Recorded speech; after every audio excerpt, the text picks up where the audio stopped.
Hi students, आज के lecture में आपका वेलकम है। बेटा हम लोग ये आज हमारा इलेक्ट्रोकेमिस्ट्री का लास्ट लेक्चर होगा।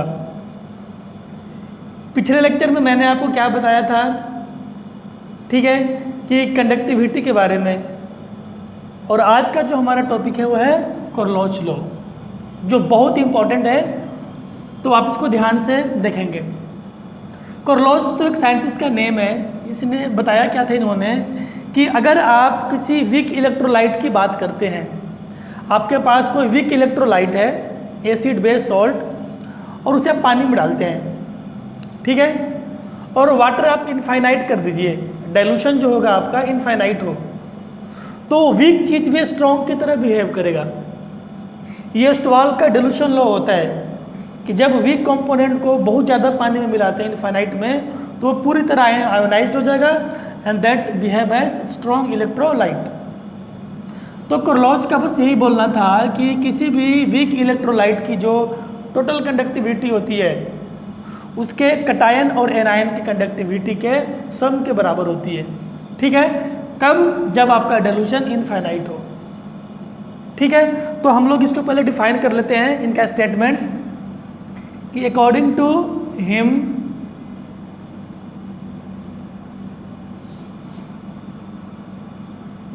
The molar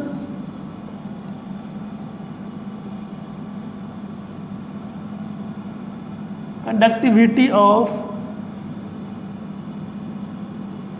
weak electrolytes at infinite dilution is equal to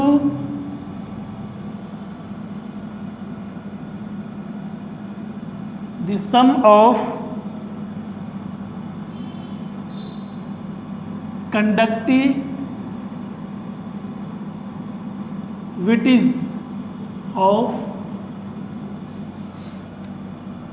its ions, ठीक है। और मतलब मेरा जो कहने का मतलब यहाँ पे है कि अगर मैं बात करता हूँ यहाँ पे कि मेरे पास कोई एक इलेक्ट्रोलाइट जनरल ए भी है जो वीक है और मैं इसको इनफाइनाइट डाइल्यूशन पे ले रहा हूँ, तो आयंस में टूटने के बाद ये बनेगा ए प्लस की कंडक्टिविटी एंड बी माइनस की कंडक्टिविटी का जो सम आएगा। यहाँ मैं मोलर कंडक्टिविटी की बात कर रहा हूँ, तो अगर इन दोनों का मोलर कंडक्टिविटी गिवन हो आपके पास तो आप इसका बता सकते हैं। वीक था, इनफाइनाइट डाइल्यूशन में डाला पानी में, पूरी तरह आयोनाइज्ड हो गया, तो इनकी कंडक्टिविटी अगर गिवन हो मोलर जोड़ देंगे इसके बराबर होगा। ये सिंपल सा स्टेटमेंट था हमारे कोरलोच साहब का, ठीक है। तो आपको पहले तो तोड़ने आना चाहिए, जो यहाँ कंपोनेंट गिवन हो उनको आयोनाइज्ड करने आना चाहिए। तो मैं जो कॉमन से होते हैं उसकी बात यहाँ पे करेंगे कि मेरे पास लिखा हुआ है CH3 एसिटिक एसिड दिया हुआ है इनफाइनाइट डाइल्यूशन पे। तो बेटा कटायन को पहले लिखते हैं, ये रिलीज करेगा H प्लस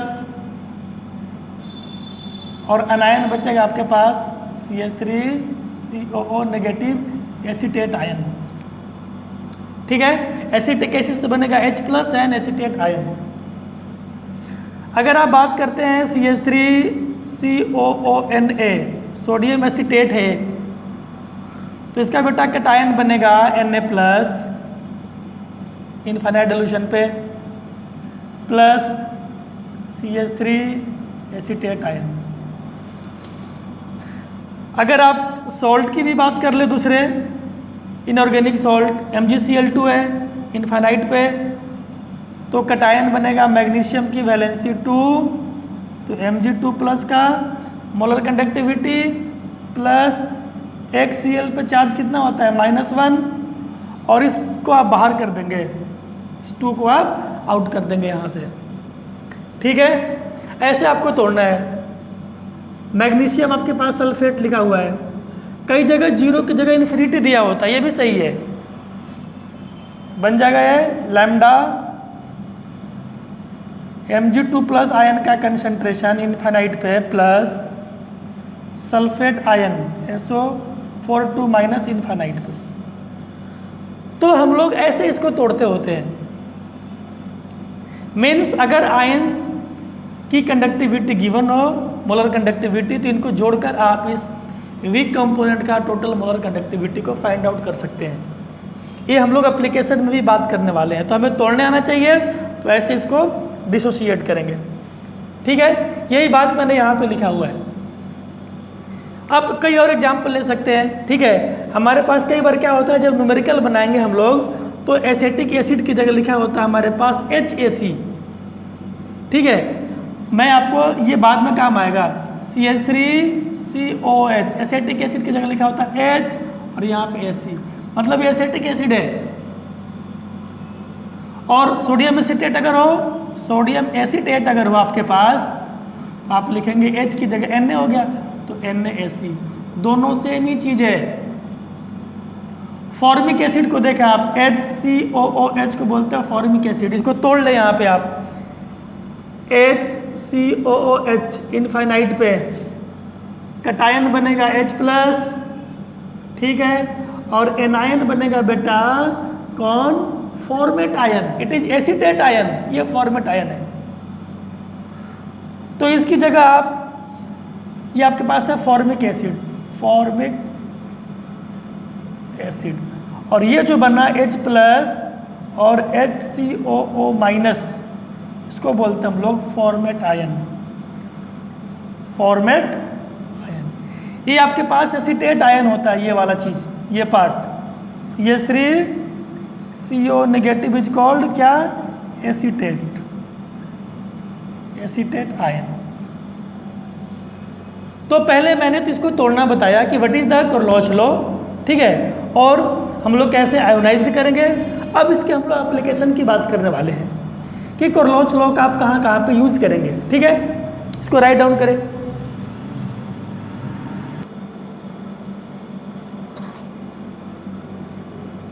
तो बेटे अब जो हमारे पास होएगा कि हमें बात करना है अब कि कहाँ कहाँ पे यूज करेंगे कोरलोच लॉ का एप्लीकेशंस। ठीक है, पर उससे पहले एक चीज और आप देख लें, एक टर्म पूछा होता है कि limiting molar conductivity, limiting molar conductivity क्या होती है, ऐसा λm इंफिनिटी। तो अगर आपके पास कोई वीक इलेक्ट्रोलाइट है, ठीक है, और आपने उसको बहुत ज़्यादा पानी में डाल दिया, इनफाइनाइट में आयंस बनेंगे, तो इनफाइनाइट डाइल्यूशन पे किसी भी वीक इलेक्ट्रोलाइट की जो मैक्सिमम कंडक्टिविटी होती है, that is known as limiting molar conductivity, infinite dilution में। ठीक है, तो द कंडक्टिविटी ऑफ, या the molar conductivity,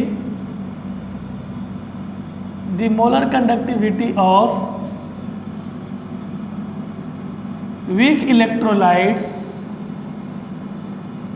the molar conductivity of weak electrolytes at कहाँ पे, इनफाइनाइट, एट इनफाइनाइट डाइल्यूशन। ये बात लिखना सबसे जरूरी है, इसी कंडीशन में बोलते होते हैं इनफाइनाइट डाइल्यूशन, वाटर बहुत ज़्यादा हो ताकि कंप्लीटली आयोनाइज्ड कर जाए आपका वीक चीज।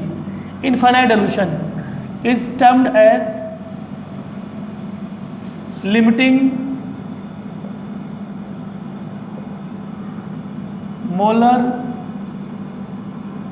कंडक्टिविटी। बस ये बात थी यहाँ पे। ठीक है, अब हमारा टॉपिक क्या है कि कहाँ कहाँ पे यूज कर लेंगे कोरलोच लॉ का, जो कि बोर्ड के लिए बहुत इंपॉर्टेंट है। न्यूमेरिकल्स आते हैं, ये आपको डायरेक्ट पॉइंट लिखना आ जाएगा कि आप कहाँ पे यूज करेंगे कोरलोच लॉ का। तो हम लोग क्या बात करने वाले हैं, बोलो, applications, applications of Kohlrausch law, application of Kohlrausch law, इसको आप इंपॉर्टेंट कर दें।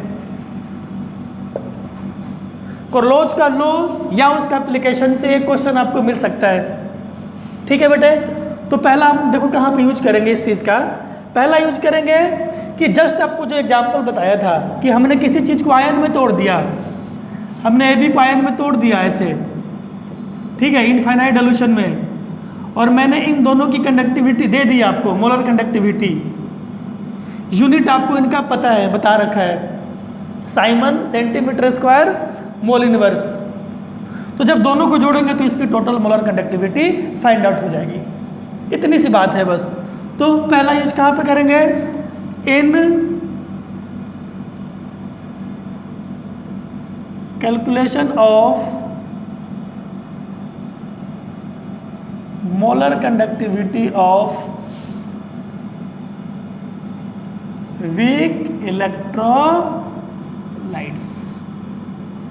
किसी भी वीक इलेक्ट्रोलाइट का मोलर कंडक्टिविटी निकालने में इनफाइनाइट सॉल्यूशन पे, वहां पे हम लोग इसका यूज करते होते हैं।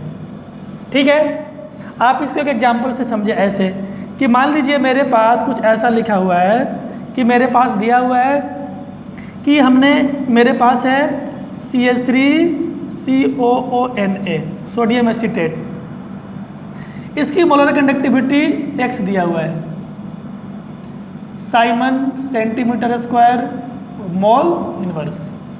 ठीक है, हाइड्रोक्लोरिक एसिड का y दिया हुआ है और हमारे पास NaCl का कितना दिया हुआ है कि Z दिया हुआ है। और मैं आपसे पूछ रहा हूं भाई इसके हेल्प से आप बताइए कि मोलर कंडक्टिविटी एसिटिक एसिड का कितना होएगा, इसका कितना होगा। ये अपने आप में एक अच्छा क्वेश्चन है और इसी पे बेस्ड है।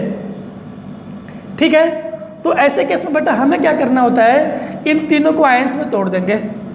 मैं इसके पैरेलल में इसका सोल्यूशन बता दे रहा हूं आपको।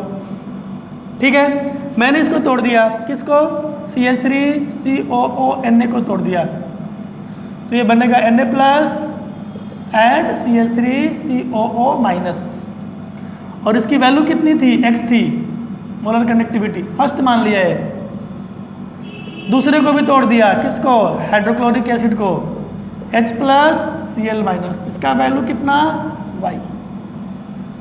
ठीक है, आप तीसरे को भी आप तोड़ दें, NaCl को, ये आपको देने वाला है Na प्लस Cl माइनस से Z था आपके पास।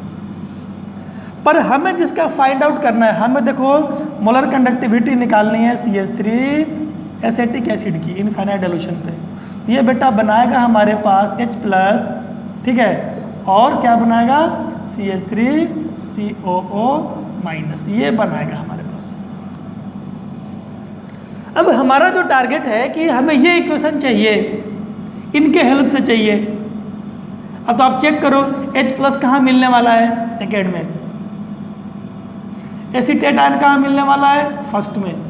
तो जाहिर सी बात है कि फर्स्ट और सेकेंड को जोड़ना पड़ेगा। जब जोड़ेंगे आप तो Na प्लस और Cl माइनस भी आएंगे, जो कि इसमें नहीं है, तो थर्ड को माइनस कर देंगे। तो हमारा टारगेट क्या है, हमारा एम जो है मेन वो है कि first plus second minus third. ये बस इतने सी बात होती है कि जो आपको इक्वेशन चाहिए वो कहाँ से मिलेगा, कैसे मिलेगा। तो इन दोनों को जोड़ेंगे, इसको माइनस करेंगे तो ये मिल जाएगा। तो आंसर हमारा कितना बन के आ जाएगा, इसकी मोलर कंडक्टिविटी जो आएगी कि molar conductivity of CH3COH at infinite solution, तो x plus Y minus Z, X plus Y और माइनस का जेड, ये ठीक है। यूनिट यही siemens centimetre square mole inverse. This is the answer. ऐसे आपको सॉल्व करना है, ठीक है। और ये इस एप्लीकेशन में सबसे स्टैंडर्ड टाइप का क्वेश्चन होता है, इसको आप राइट डाउन करें।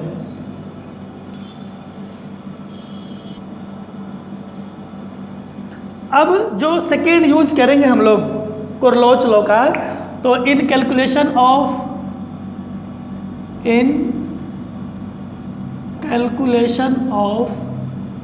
Degree of dissociation, degree of dissociation, इसको आप डिग्री ऑफ आयोनाइजेशन भी बोल सकते हैं, ठीक है। रिप्रेजेंट किससे करते हैं, अल्फा से। तो बेटा पहले इसको डिफाइन कर लेते हैं हम लोग कि अल्फा आखिर होता क्या है। यहाँ पे the ratio of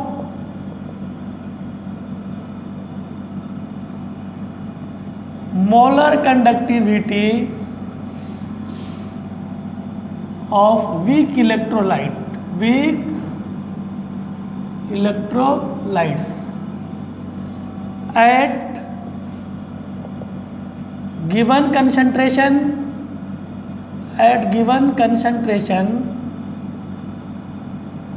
to the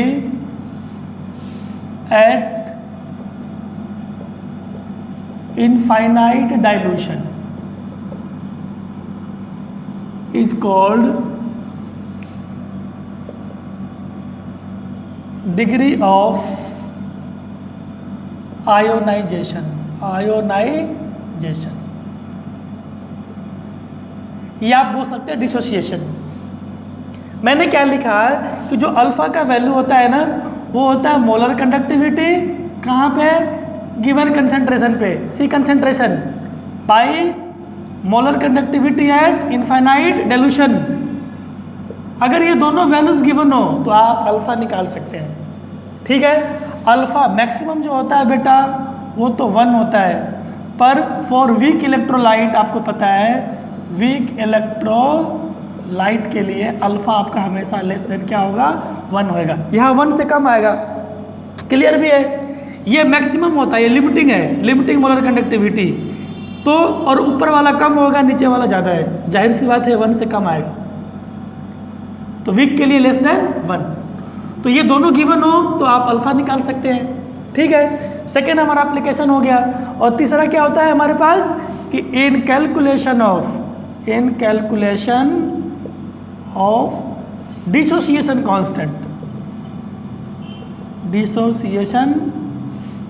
constant of weak components. मतलब हमारे पास अगर वीक एसिड हो, वीक बेस हो, तो उसका निकालते हैं क्या, एसिड के लिए निकालते हैं Ka, बेस के लिए Kb और सॉल्ट के लिए K salt. It is the dissociation constant of acid, weak base, weak salt. ठीक है, तो मैं डायरेक्ट फार्मूला यहाँ पे लिखने वाला हूँ कि K का जो वैल्यू होता है ना, K बराबर alpha square C by 1 minus alpha, ये होता है K बराबर alpha square C by 1 minus alpha. Alpha आपको पता है क्या है, डिग्री ऑफ डिसोसिएशन है। अगर आपका अल्फा 5% से भी कम हो गया, इफ अल्फा लेस देन 5%, तो ये 1 से काफ़ी कम हो जाएगा। तो यही बन जाएगा K बराबर आपका अल्फा स्क्वायर C हो जाएगा। पर एग्जैक्ट ये होता है, ठीक है ना। अगर आपका अल्फा काफ़ी कम हो तो हम लोग इसको 0 मान लेते हैं, तो ये 1 हो जाएगा आपका पूरा, तो ये इतना बन जाएगा। आप चाहें तो बार बार इसको भी यूज कर सकते हैं, क्योंकि हम लोग वीक के लिए यूज करते होते हैं चीज़ ये। ठीक है, मीन्स अगर आपको अल्फा गिवन हो, इनिशियल कंसंट्रेशन गिवन हो, तो आप K निकाल सकते हैं। और K का मतलब इन तीनों में से कुछ भी, एसिड के लिए, बेस के लिए एंड सॉल्ट के लिए। ठीक है, डेरिवेशन मैंने आपको बता रखा है इक्विलिब्रियम में, स्टोल डाइल्यूशन लो आप देखेंगे, इक्विलिब्रियम आयनिक इक्विलिब्रियम का पार्ट था, वहाँ पे हमने ये सारा कर रखा है काम। तो ये हमारे पास तीसरा एप्लीकेशन था। यहाँ तक आप राइट डाउन करें, 1-2 और एप्लीकेशन है, उसको भी फिनिश करेंगे।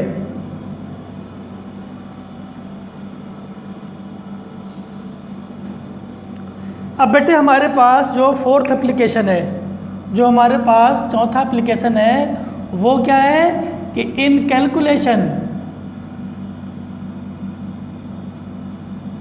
Of solubility of